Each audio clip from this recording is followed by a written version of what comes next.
Dormia feliz sonhando, nos tempos de menino, brincava alegre sorrindo. Meu pai sempre tocando uma saudosa melodia.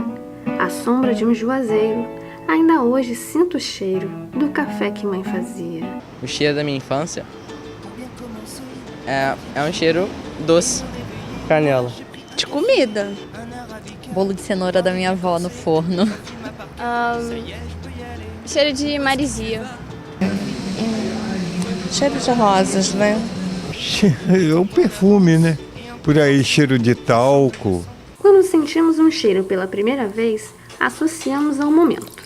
Isso ocorre porque o bulbo olfativo, a área que identifica os cheiros, é associado à memória. A sensação de olfato ela é captada na mucosa nasal e dali é transmitido esse estímulo pelo nervo olfatório até o cérebro, né, no córtex.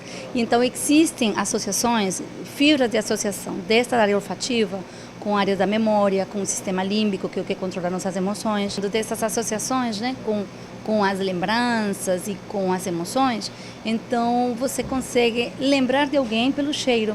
Você consegue sentir um conforto maior com aquele cheiro. Então tem aquela história das crianças, inclusive, que dormem com um cheirinho, que é aquele pano que tem um cheirinho dele mesmo, ou às vezes da própria mãe. Isso lhe dá conforto, porque lembra a ele a companhia daquela pessoa, né? Então, sim, isso acontece e é graças justamente a esses mecanismos de associação central.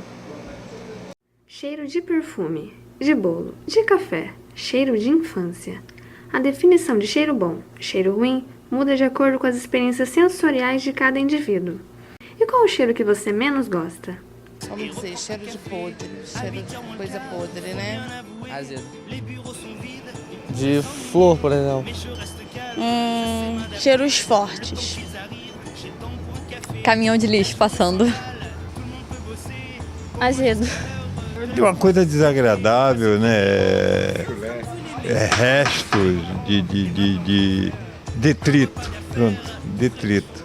Você tem o cheiro bom, o cheiro ruim, você percebe o cheiro de maneira diferente. Há uma diferença de neurônios para receber esses cheiros.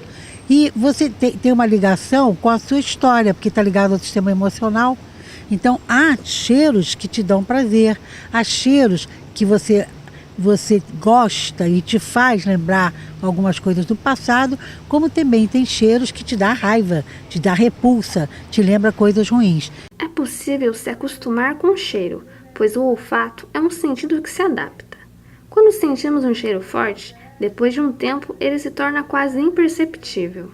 Existe também uma certa plasticidade, uma certa resistência, uma forma de acomodação, vamos dizer, ou adaptação em ambientes de cheiro muito intenso, que para determinadas pessoas seria horrível. Se você permanecer muito tempo naquele ambiente, você acaba se adaptando e nem percebendo mais ele e não se incomodando mais com ele. Mas quando você está em contato eventual com aquele aroma, aí você pode sentir o desconforto. Então, isso é realmente um efeito reflexo do sistema nervoso central nesse processo de adaptação.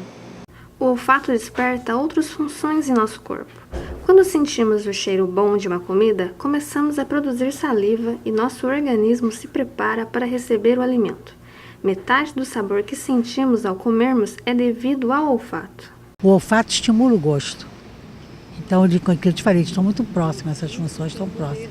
Também esses mesmos mecanismos de associação que eu estava mencionando, eles ligam também a informação sensorial da boca, do salgado, do doce, do amargo. E então eles integrados à nossa memória e ao nosso aprendizado te ajudam a identificar o alimento e a sentir qual é ele, qual é as emoções que ele gera na hora do seu consumo. Para o sommelier, profissional especializado em bebidas, a percepção do olfato é um dos aspectos mais importantes para avaliar, provar e orientar os clientes sobre os produtos, como na escolha de um vinho. Quando a gente vai tentar fazer sempre uma leitura do que o cliente está disposto a consumir ou o que mais lhe agrada, é sempre importante a gente ter um pouco dessa abordagem também de saber quais são os aromas, ou até mesmo sabor, o aspecto de estrutura, de característica de um determinado produto para a gente conseguir fazer a leitura do que mais agrada a ele.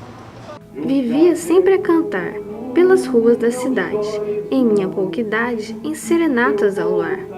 Quantas vezes a meditar naquilo que eu queria, e então Como que eu faria para ser logo o primeiro e provar do doce cheiro do café que mãe fazia?